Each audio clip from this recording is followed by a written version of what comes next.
Wholesalers have the worst reputation, especially nowadays.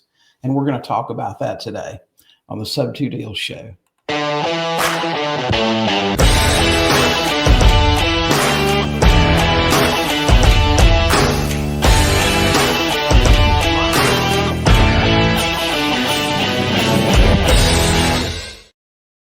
Hey, deep grabbers, welcome to this episode of the Sub2 Deals Show, where we talk about all things subject to.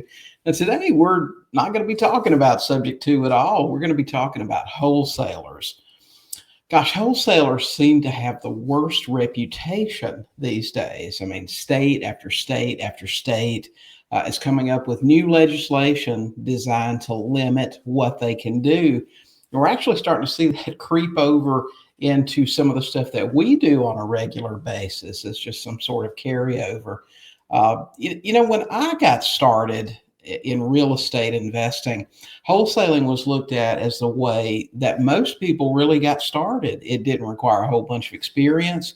Wholesaling, in a nutshell, back when I got started, was simply finding a deeply discounted property that you could sell the contract to someone else, maybe a rehabber or cash buyer that was going to use it as a rental, for $10,000 or $15,000, make some quick money, move on to the next thing until you could really learn the ins and outs of real estate investing.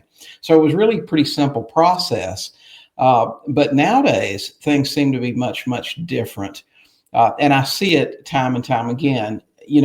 Jody and I just recently got a house under contract in a neighboring state. Now, we live in Northwest Arkansas, almost up in the very tip-top corner. And we've got, 2 or 3 states that, you could literally throw a rock and hit them.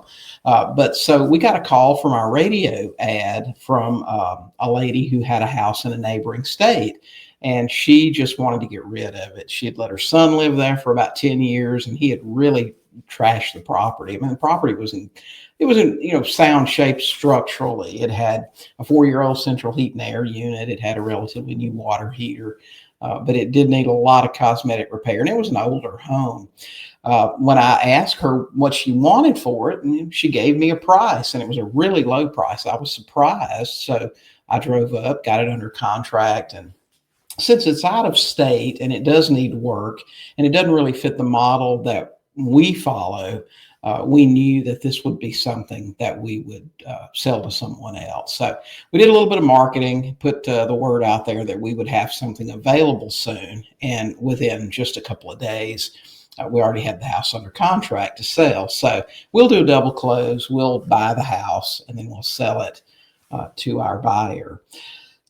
In the meantime, in just a couple of days that this house was listed, we put it on Zillow that we had it available. We put it a couple other places. We got probably half a dozen calls from investors. We got a few calls from owner occupant types, but we got about a half dozen calls from investors. And it's really funny talking to wholesalers now. I hate to lump an entire group of people into one category, but I've got to tell you, when you talk to a bunch of them and you find this trend to be very common, the thread's very common that runs through all those conversations, it starts out, they're somewhat rude. The way they call you, are you the owner at this property? And then they just start into invasive type questions. I ask questions from sellers too all the time, but I think there's a difference in rapid fire.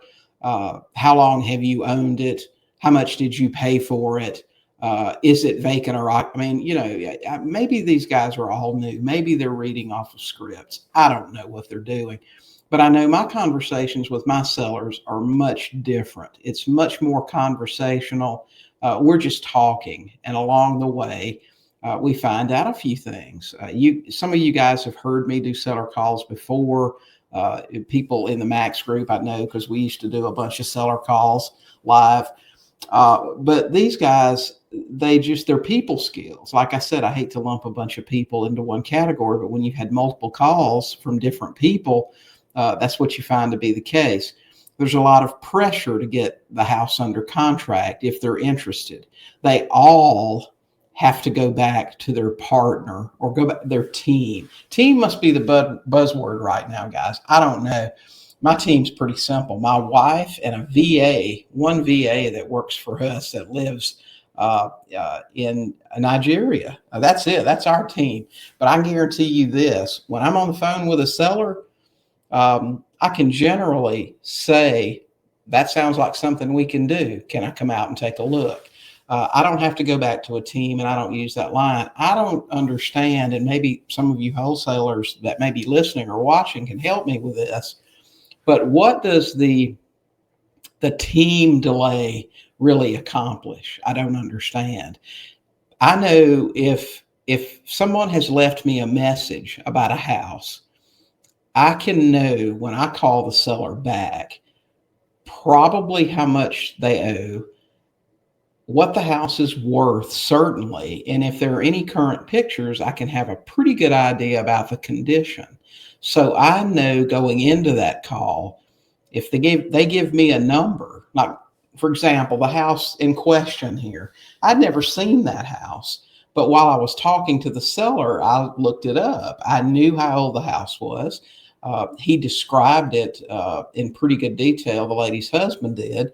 And when he told me what she wanted for it, I said, well, that sounds like something we can do. When can we look at it? I knew then that I was going over there to get that house under contract. So I don't understand the other partner, the team person. I've got to call you back. I don't understand what the delay is all about. I'll tell you another common thread with the wholesalers that we dealt with on this property was that, I'll give you an example. When we met the couple that is buying the house from us, we were all at the house and the phone's ringing, people are still calling. And one of them called me about the house. And when I answered, are you the owner of this property? Yes, I will be. Okay, so is it still available? No. In fact, we just got it sold. Well, is it closed yet? Well, no, we just got it under contract. Okay, how much did you get it under contract for? And I said, well, is that really any of your business? And he said, well, maybe not, but I just want to know if I can beat their price. Well, it's under contract. Do you not understand what that means? It's under contract with somebody. That means I can't contract with you. Okay. So, he was perfectly willing and able to try to get me to sell it to him, even though I had already had a contract and a down payment from somebody else. So I don't know. I'll tell you, one guy called me from Minnesota, and I let him know right away that I was an investor, that I knew all about wholesaling. I know how it works. And I said, listen, if you're going to try to get this house for me, you're going to have to give me sizable earnest money. There can't be any assignments. You're going to have to close on it. And he assured me that he would be the one closing. He wanted to send me the contract and then go over the contract with me on the phone. And I said, I'll tell you what. I said, you send me that contract and you give me 30 minutes so I can read it, and then call me back and we'll talk about it. Well, he sent it, and before I could even open it, he had already called me back. So I answered, and he said, okay, I just want to make sure you got it. And I said, I did. And he said, well, okay, let's go over it. And I said, no, I want to read it, and then we'll talk. And he just did not want to let me off of the phone. I finally got off the phone. I got the thing downloaded, and it's a simple contract. It's only 3 pages. The last page is just for signatures. But I highlighted all of the things that I found to be questionable, even after I had told him the things that I would not agree to. So I went through and I highlighted everything on here, and I guess you can see some of this stuff. And what I really found was that a lot of their contract is extremely one-sided. I understand slanting a contract, and our contracts are certainly slanted to our favor. We have a buyer's contract, we have a seller's contract, and each one of those have terms that favor us. But some of these things are really crazy. Now, I told that guy that I would not accept anything with the signs. And I said, are you planning on assigning this, or you keep? Oh, no, I'm keeping that. I want to keep that as a rental. We're adding it to our portfolio. Okay, but his contract has the signs. Further, property sold as is with no warranties implied or stated from seller. Okay, that's fine. Then he wants an inspection, and then he wants a final inspection the day of closing. And we don't generally do that, but I suppose that's okay. Then he goes into buyer will have a reasonable time to determine if title is insurable. Reasonable time. There's no set closing date here. This thing is pretty open-ended. I was really surprised at that. Seller agrees to let buyer record a memorandum of sale on the property. Now, so I'm supposed to tell him that that's okay to do that with no closing date. I mean, really. This agreement is subject to buyer's financial partner's approval. So I'm supposed to sign an agreement when he hasn't actually gotten his buyer's financial approval.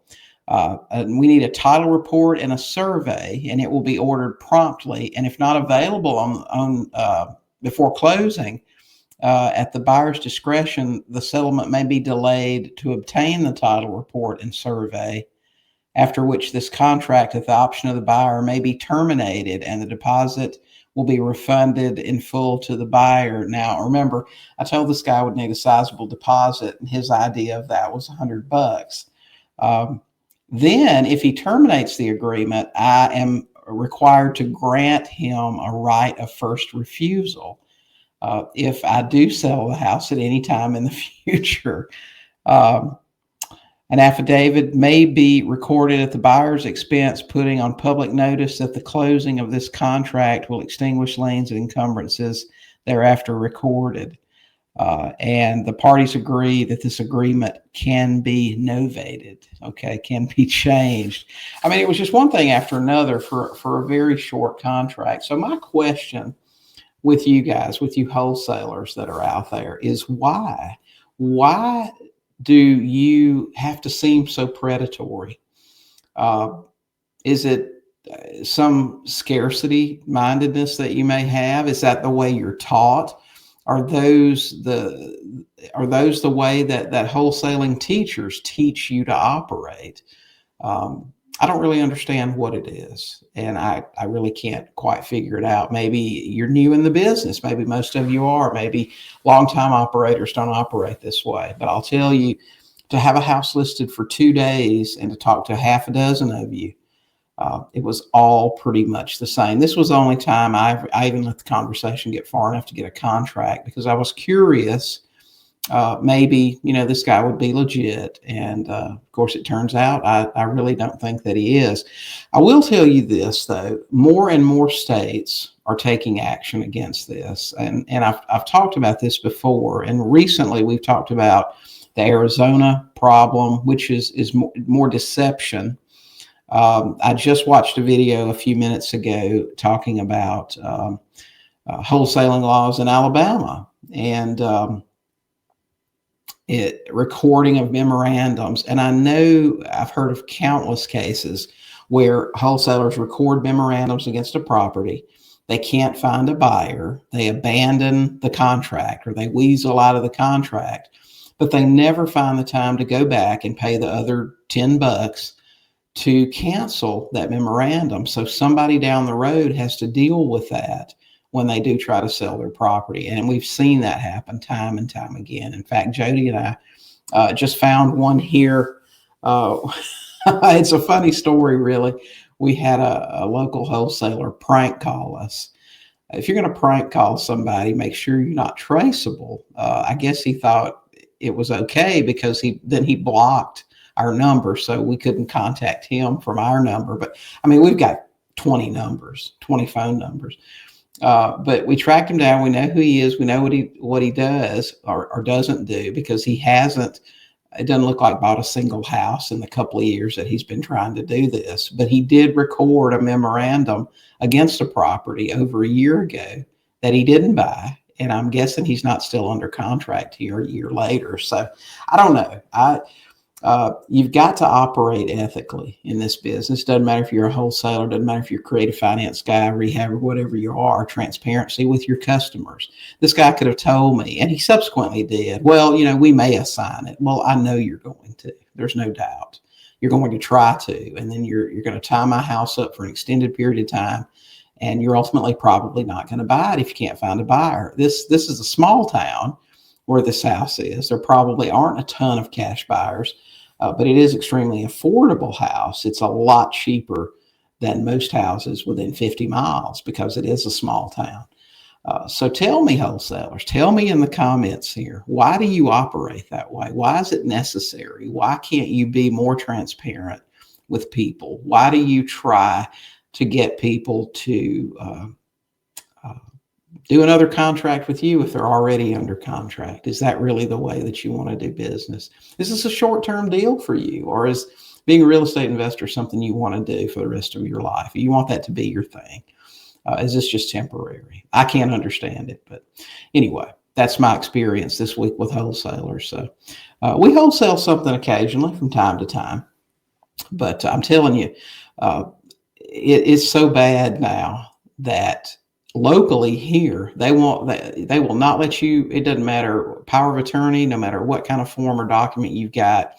If you don't have title to a property, you're not listing it on MLS around here, and that's okay. I don't have to. There are too many other ways to get rid of something if you want to, and if it's priced right. But all of these shenanigans are the reason that there are a lot of problems right now. So stop doing that stuff. Stop giving us a bad name. And if you watched our podcast a couple of weeks ago, there's a pretty serious law in consideration in North Carolina right now that would, I'm telling you, if that bill goes through as it's passed, that's the end of real estate investing in that state, period. That is the worst thing that I've seen yet. So go check that out. So anyway, if you guys are listening to us on Apple, or any of the other just listening podcast services out there, check us out on YouTube. You can do that at sub2tv.com, SUB2TV.com. Subscribe to our channel. We release a couple of videos every week and try to help you with your real estate investing business. And listen, if you guys haven't gotten a copy of this yet, I can actually officially say now that it is a bestseller. It made one of the bestseller lists at Amazon. The 12 House Blueprint. It is the model for how Jody and I have operated our business for the last 15 years. So, and we do that buying as little as one house a month. You can do it. Go to 12houseblueprintbook.com. That's 12houseblueprintbook.com. We'll show you how we do it. We've got a whole bunch of 5-star ratings now over on Amazon. Go over there and check it out, but go to our website, buy the book. We'll give you a bunch of cool bonuses. So that's all we got for today. Wholesalers, tell me about it. Tell me why you have to do the stuff that you do. And we'll talk to you next time. So get out there, talk to some sellers, buy some houses.